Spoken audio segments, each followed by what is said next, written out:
Right, this is the concept design for the super fast printer. Prints a 6x9 in 20 seconds.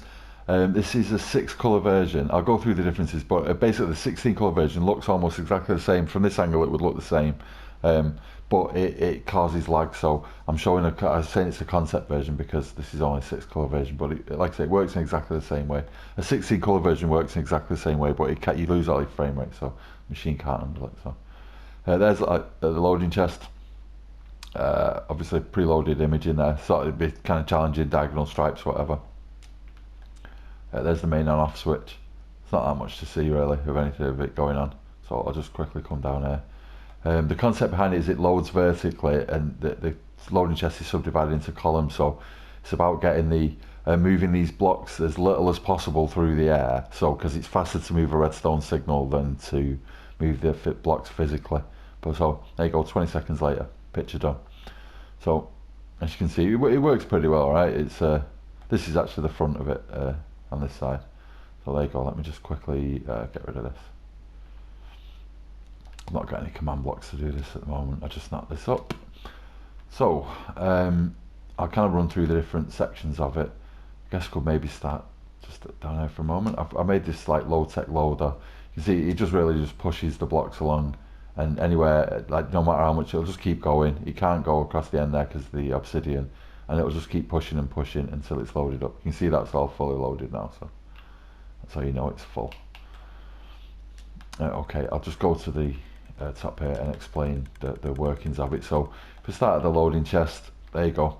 We subdivide it into columns, so that's column 1 of your picture, that's column 2, column 3, and so on, column 4, all the way over to column 9. The loading chest sits on 2 hoppers that's sealed shut by the 2 torches. Every time there's a pulse here off this clock, that activates the 2 torches with a 1-tick pulse, and as soon as those torches are switched off, a block's going to be unloaded, so it always unloads in the same way. Obviously, your first problem is that, well, you want to make sure that this column here, you can see this hopper goes into this dropper line, and this hopper here feeds into this dropper line. So you can see how that works, right? It's just you get the observer pulse, that observer there picks up the pulse from the one above it, and that sends a signal into there, because you don't want to power multiple of them at the same time. You just can only power one at a time, so that's why that looks like that. And then the right dropper line takes all takes all the even numbers, so 2, 4, 6, and 8 all go down this right hand side, and 1, 3, 5, 7, and 9 all go down the left hand side.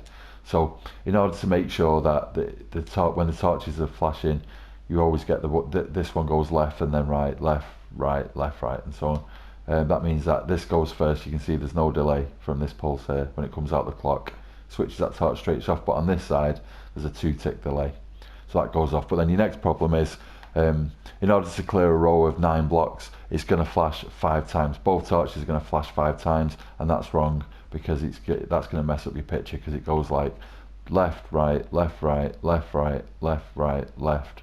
Then obviously this should be right, but then that's wrong, isn't it? Because you want it to start again. You want it to stop at the end there and start again, because it's like 1, 3, 5. The columns 1, 3, 5, 7, 9 all go to the left. So you have to kill the power when that's about to flash for the 5th time. You kill the power, which we do by dropping that block. So I'll just kind of show how you do that. You start off with a 16-tick pulse going into a 20-tick clock. Let me just switch it on. There's your 16-tick pulse going into a 20-tick clock, and you can see that null unit, or it's darker. That actually switches off the main power. That clock there becomes the main power, but you can see it's actually being powered off. And when it gets powered off, that actually doesn't interrupt the flow of the 4-tick pulse. You can see that 4-tick pulse is perfectly regular, which means you can power the dropper lines with it and get like kind of sync it all up, because it's entirely regular. But you need it to break the power, because that sends a pulse at the exact right moment at the end of every line, which means that you're going to be killing the power for that for the 10th block. So it'll flash, like this one flashes 5 times every time a line is taken. This flashes 5 times, that only flashes 4 times. Even though it's trying to flash 5 times, I'm killing the power to it so it can't. And that's a 12-tick delay, just coming after the power for this main clock here.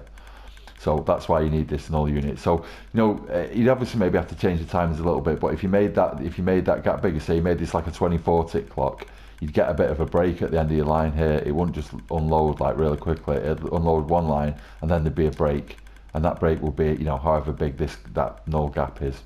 So, but that's obviously going to mess up the timing for other things. But you can see a 2 and a 1 makes a 1 tick pulse into a 4 tick clock, and that controls the unloading with the power killed, and then obviously the power to the dropper lines there. So that's the main kind of part of it really in terms of the timing. This is the only other one is this clock here. That's a 2 tick pulse, so a 3 and a 1 makes a 2 tick pulse going around another 20 tick clock, which is synchronized with the top ones. That is the hard bit.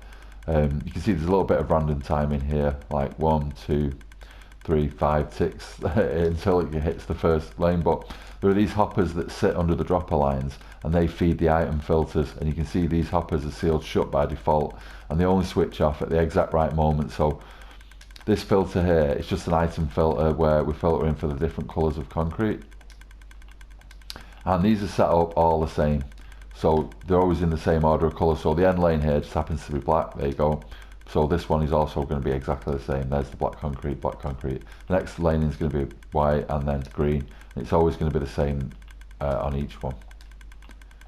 So they've got to be set up in the same way. Now obviously they're only 6 long. In a 16 colour version, that would be, these would be 16 long and not 6.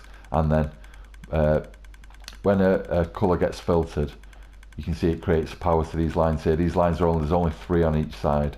Like these first 2 lines are for this end column sort of filter, and they only go down for 3. So in a 16 colour version, these are a little bit, these for those filters are a little bit longer coming out to here, and then they go down a lot more. Like you have to extend them down with slime blocks and stuff. You know, on the back there you just have more sort of slime blocks and pistons and things just pushing it down further. So it would be a lot, there'd be a lot more depth. And where that colour unit is stored there, that stack of colour, you see the stack in 6s, so you'd have like a 6, a 6 and a 4. So another one of those, like this whole wiring units, you'd have all that again, and then another one for like 4 colours. So there's like 2/3 as much redstone again for a 16 colour. So the concept is exactly the same. 16 colours print exactly the same time as 6 do, but it's just it lags it out, so it can't handle it. I guess the only other thing really is that the gap between here, you've got a 12 tick gap between the lanes. That's consistently 12 ticks, so 2, 4, 6, 8, 10, 11, 12. So there's 12 ticks between lanes 2, 4, 6 and 8.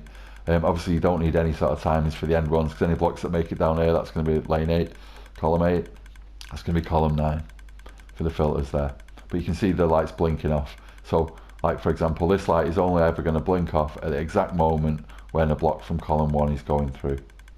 Like that. This only ever blinks off whenever a block from column 2 is going down, and that's the hardest part of the build. It's synchronizing the unloading of the chest and these blocks being pushed down the dropper lines to like switching the gate off, and then making sure that time's regular.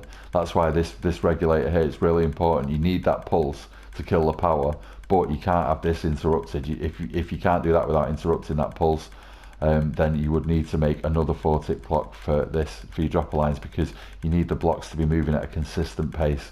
Otherwise it won't you can't use a clock to cycle this timing. You know, it'd be irregular and a clock wouldn't work. You'd have to make some sort of, you know, self sort of managing device. So yeah, otherwise though it's pretty straightforward, right? Blocks get taken down the dropper lines. I guess the dropper line on the right hand side, you can see there's obviously an extra an extra dropper needed, because it runs from one thing further across, and that is simply powered by, you just bring out another observer here. See, it comes down there and comes across there, that's picked up, it sends a pulse into there, and that like constantly powers that one. So both sides of the dropper line are powered. That's the only bit that's a little bit sort of unusual. Otherwise it's just straightforward pulse of power. Let me just go and switch it off. So whenever the colour's filtered, obviously it makes this, these are familiar, right? You create a pulse of electric, and that sends the pulse down here. Now you can use powered rail with observers, or you can use redstone. You get 15 distance out of a pulse of redstone though, as opposed to only 9 distance out of a powered rail. But this redstone does causes lag, obviously, so it's a play-off between the speed of the redstone versus the kind of the lag friendly powered rail, you know. But bear in mind, every like 10th block you'd be putting a observer, which is a 1 tick delay, so you're actually creating more delays there. So the way these arrays work, you can see there's these lines here, 1, 2, 3, 4, 5, 6, 7, 8, 9. So if you can see where they line up, this one comes from this column on the filter, So that happens to be black in my printer, in this particular printer. So all those this top line here, this is all the 9 columns of the black colour. Then the one underneath it, this is all 9 columns of white and green, I think it is next. Yeah, green, then red, then yellow, then blue. So that's how you kind of sort your colours out. And like I say, for a 16 colour version, you just stack them a lot deeper, so there's 2/3 as much redstone, which is why it blows up the computer. For 16 colours, you might have to just do all powered rail and give up a tiny bit of speed, but for the efficiency of the powered rail. But I like this array here. The way this redstone array works is the redstone is only going to travel 15 blocks in a straight line, but only in a straight line. So you can start in the middle. You take your power source like from here, so obviously there's 100% coming out of that repeater. So you've got 1, 2, 3, 4, 5, 6, 7, 8, 9, 10, 11, 12, 13, 14, 15. So by the time this block's powered, it's going to activate that gate, but it can't travel to either of those blocks to get the lane next to it. So it doesn't matter that the signal spreads out all around here. By the time it's gone 15 in a straight line, it'll only get to that gate. So if you take any sort of random gate from the side and just count it off in a straight line, it's like 1, 2, 3, 4, 5, 6, 7, 8, 9, 10, 11, 12, 13, 14, 15. So the correct column that it's coming from, I can show that in, let me just grab a power source like a redstone block. Let's just take any sort of random one, like there you go. It doesn't matter that the power's spread all here because it's not getting beyond these repeaters anyway, and the only place this is going is 15 blocks in a straight line this way. This is the only place that matters. So 15 blocks later, there you go, it can only reach to there, it can't go either side, so it only activates that one lane. So that's the only lane that's getting affected. You can see the gate goes down, and I'll go through that in a moment. But so that's how this kind of top array works, and it doesn't matter if say you wanted to do like this end one here, it doesn't matter that the signal splits and everything because it's all sort of shared, because that's going to light up. But if you count that off, that's 15 blocks in a straight line like that. So you can see it can only do that one, and this one is not affected. The only way to get that would be to put a block there, you know, like that. So that's how the redstone array works. I don't know if that makes sense or not, but you can make it like any shape you want, you know, any shape that's going to be convenient for you. They're pretty easy to set up. Like I say, you would just start it in the middle there. So once you found like your central point and counted down 15, it's just a case of putting the ones next to it, because that's obviously, even though that's right next to it, like that, those two columns are right next to it. That's 1, 2, 3. That's 15 in a straight line all the way to the gate.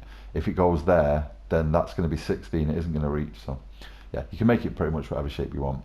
And then I've created this array for stacking the colours for the vertical loader. Let me just load these up again. So soon when that gate gets powered, the observer senses it. That observer then charges the hopper, which is picked up by another observer, which sends a pulse down here, and you just get a single push, because obviously that's really fast. When it lights up, it's only a 1 tick pulse from here that's getting flashed down, so that's a really quick flash on the gate there. So when you do it really quick, you only get a single push here, and you get a single block out, and that's how you kind of just print off the one block. So pretty straightforward, right? This dropper tray is just like a modification of one I've used before. When the powder, let me just grab a little bit of powder. When it lands on there, you can see it gets, they all sort of powered independently. It gets dragged backwards and pushed up. So there's no clock or anything for this. There's the observer, so the powder lands on here. That observer sends a power to this piston, which pushes down. That sends a signal there. That just needs a repeater so that the signal doesn't bleed with redstone dust. That lights up this torch, and that torch actually powers this block under the carpet there. That powers this, so that the sticky piston goes off first, like straight away. As soon as possible, that gets dragged back, and then 3 ticks later, the regular piston pushes it up. So you can see it gets dragged back and then pushed up, and there's water going down there underneath there, and the water just changes it to its state there. Obviously, you can see where the water. I just end the water line right there next to it. So, but what happens is those observers can double fire, which is what this row is about. So if you just had this, all you need is this section, but then that piston is going to, these pistons here will double fire without this sort of next bit of it. So in order to prevent it double firing, there you go, what's that, a 2 tick delay, powers that, and that pushes that block up at just the right moment to prevent this from double powering. Because there are certain, most of the time it works, but there are certain combinations of colours, and a printer can get messed up pushing it all up. At first I thought the double was good because you can stack it up and it'll always get it like that, but it actually works a lot better if you just have the single push, so you need just this extra bit to prevent this from double firing. You can't really, it still sort of works without it, but for 100% reliability you want to do that extra. So that's a self-powered unit, there's no clocks or anything down there. Let me just check that was full. So yeah, the principle of it was that I wanted to move a redstone signal around the machine and then move the actual powder for as little as possible, as little movement of that powder as it's possible. Obviously it would be dropping a lot further, but because there's no need for, like, you can have it running so fast and unloading so quickly, because by the time it's split into the 9 columns, as the line's unloading by like 1, 2, 3, 4, 5, 6, 7, 8, 9, by the time it gets back to column 1 again, it's had ages to drop. So even if, like, you had 2/3 as much, all 16 colours, even if one drops from the top, by the time it gets to column 1 again, and your next colour was at the bottom, it would still have time to drop. I have tested it and it does work. It's just overall it lags out, you lose the frame rate, and it's horrible. It just looks terrible. So this concept does work. It works with 16 colours. It all just works fine. It's just this is on a PlayStation, and the PlayStation it kind of almost struggles at just the just like with 6 colours. It's on this is on the edge of what it can take, really. I was gonna try and see if I could have more, but if you kind of hang around this area, this sort of end of it, while it's all going, you can see it's already starting to lose a little bit of frame rate and stuff. So it's a bit like probably best off not adding more colours, but this concept could be worked. Do you know what? I feel like the vertical loading is the way to go to get super fast prints of any kind. I'm sure I could modify it in some way for, like, I'd say a 3D version, but I've not found a faster way really than subdividing into the 9 columns and then loading those columns vertically through 9 filters like that. It's about as fast as I can do it, and really you could. I have thought about experimenting with like instant dropper lines and things, but it doesn't really. It's not really working, and you need it obviously to repeat and all be dead regular and everything, so that you can repeat the patterns. It's debatable, but like I don't know. You can see it's all really fast how it goes. There's no real gaps between the ends of the lines or anything. It does unload like really quickly. There's really just not a lot to see from this end, but you can see the frame rate starting to go. You can see it maybe pulsing a little bit. Maybe they had a few gates going off, but no. And there you go. Yeah, in like 20 seconds, print them. It didn't really mess up or anything. You can't really mess it up. Dead reliable. So that's it. Yeah, concept design super fast printer, 9x6 in 20 seconds.